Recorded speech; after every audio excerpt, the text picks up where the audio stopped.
Ad hoc committee no at Nasiaton Safre post sign Dr. George Ekufudan Paris o mepie n'anim na abro kodru one na lawyer for ene ensema hodo koso a kyerese wa abra nkomotwetwe no frase na wototo mpanimfo bia no no ene na IGP ntimu bi e ba ne se ne duru ne dire so a wo mo adi ka bedi wa danse agina timu we no e ka ne se technicalities bia hodo bi e koso ho no mo a ye nkohwe sede nkomotwetwe no eko.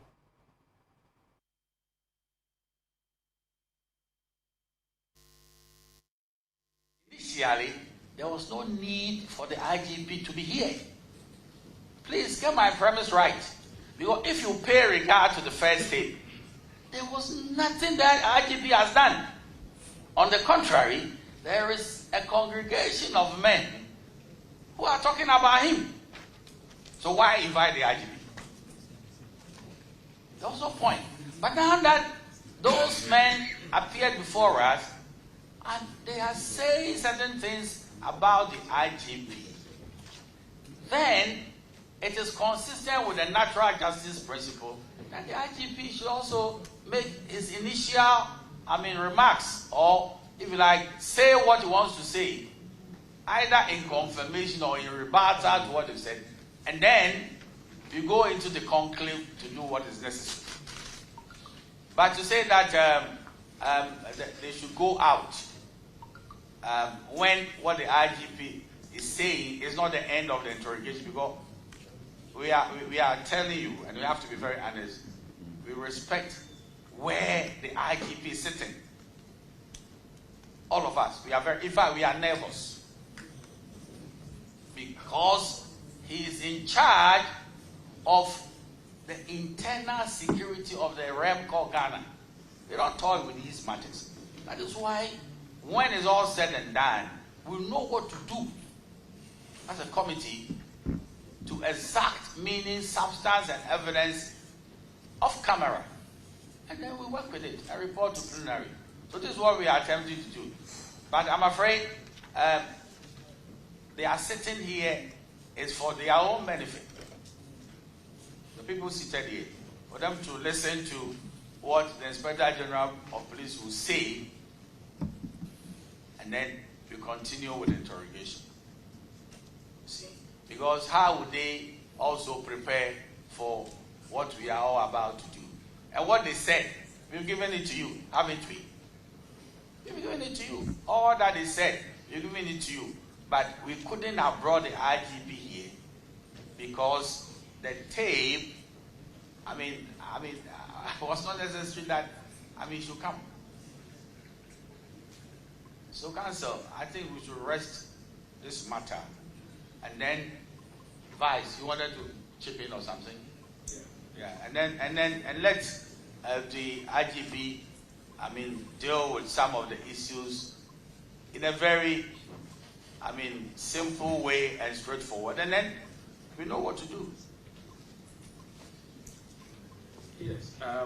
Honorable Chairman, my understanding of the objection raised is that it is an objection which raises questions of consistency. So the previous witnesses who appeared did that in the absence of the IGP. So counsel is saying that in good conscience and in fairness, why have we allowed the witnesses who previously appeared minus the IGP to sit in when it is his turn to take his stance and speak to the committee? Now, one thing that we must bear in mind is that at the moment, our proceedings are public.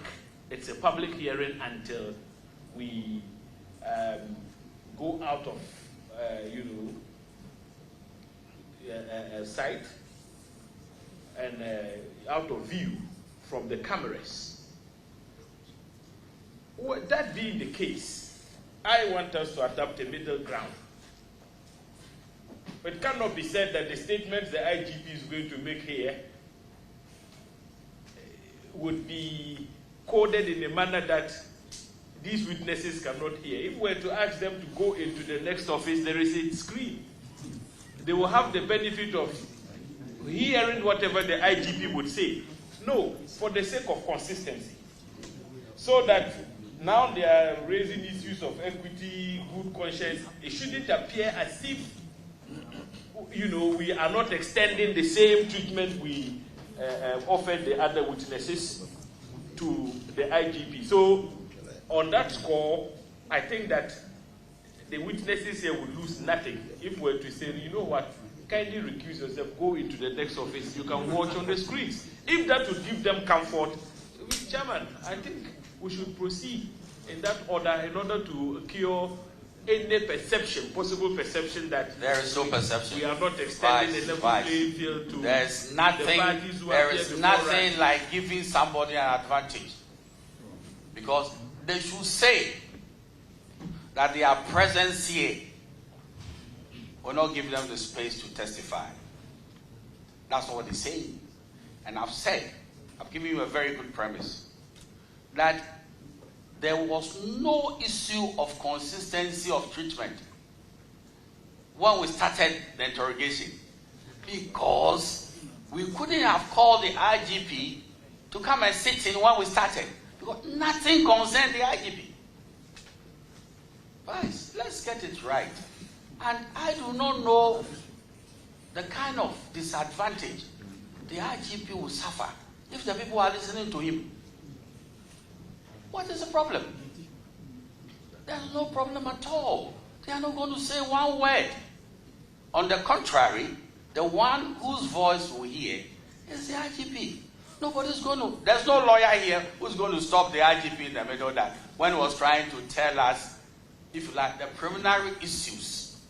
And Council, I want to stress this. The preliminary issues that they said here, that we're giving him space to state his position as a preliminary matter, because he was not present when those allegations were made.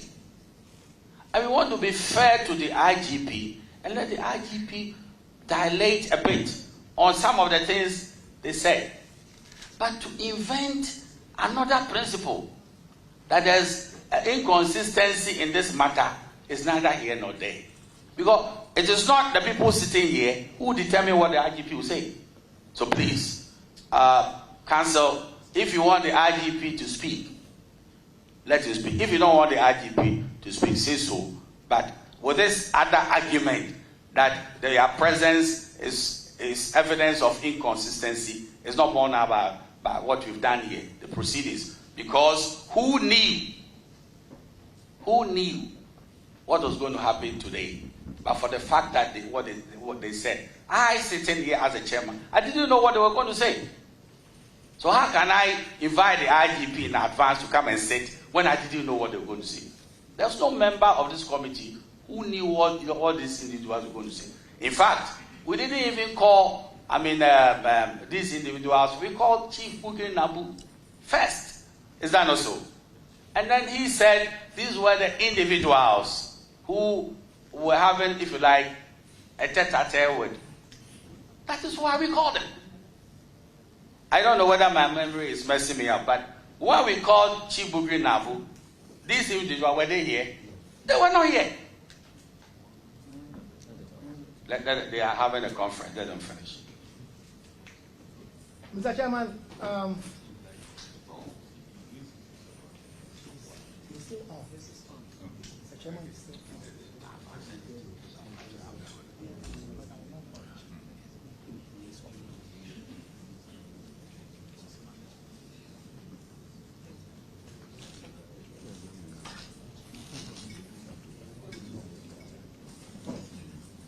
Council, what is your view? And I want to proceed. Yeah. Mr. Chairman, I also want you to be able to proceed. All I am saying is, on the 17th, from you, your very self, Honorable Chairman, at page 4 of the report, the transcription, you said, so Bugri Nabu will open the floodgates. I think the IGP is mentioned, is he not? So he could be a potential witness. Note that we would invite the police commissioner too. That's why I am saying it was not after the testimonies that you knew who to invite. Before the testimonies, you knew who you were going to invite. So, at that point, you should have invited the IGP. As to who was a potential witness, it didn't come after the testimonies. It came in your first meeting, way before Bugri Nabu was called. And I am taking this from a report given to us by this committee. I'm not making anything up. Can you tell this committee in a few words? I wouldn't want to have a banter with you. You know you can't do that. Listen to me carefully. Yes. Can you tell this committee the injury you will suffer if they are seated here? And then I take a decision. What injury are you going to suffer? I don't get it. What injury are you going to suffer so that we note it and take a decision? What injury are you going to suffer? Now, Honorable Chairman, in the event that they stayed outside, what injury will they also suffer? And what injury will the committee also suffer? See, the committee is not sitting only today. And please mark my words carefully. And I'm going to say it finally because you can waive your right not to speak. And I wouldn't worry my soul at all. These are going to be my final words to you. And I don't want to continue with the banter. I don't need it. You have an opportunity to speak. Nature said the Ekoso Marshibidrum ad hoc committee a womwat nase na watwe kakra ntemunie na post sign Dr. George Akufu Dampare ne lawyer de eto abedwako no mpanimfo no animu se ebra wo mudi katna sekra nsa wo befre Bugri na abu no eno hye se anhwa abrepam wo no obeto nsa afre post sign ti sa abre ni mokra nsa wo befre Bugri na abu befra post fo keka ho no na wasa nkoto nsa afre post sign no wotena se abra omanfo no kan nsam a wo munim na so ma police sign atena baabi no omanfo akeka nsam wawie na afi na abefre ne se do no so wo meka de na ese de abra sa nkrofo no atie adwam na apese opanyini kasa de emmasa nti ebe ya sa nkrofo no emfiri bia ya omudi nkomo no wo omudi ka atoto omano no na chairman so busa mranim ni se sa nkrofo ne te wo mo how bay na de be man nsam a police sign no ebeka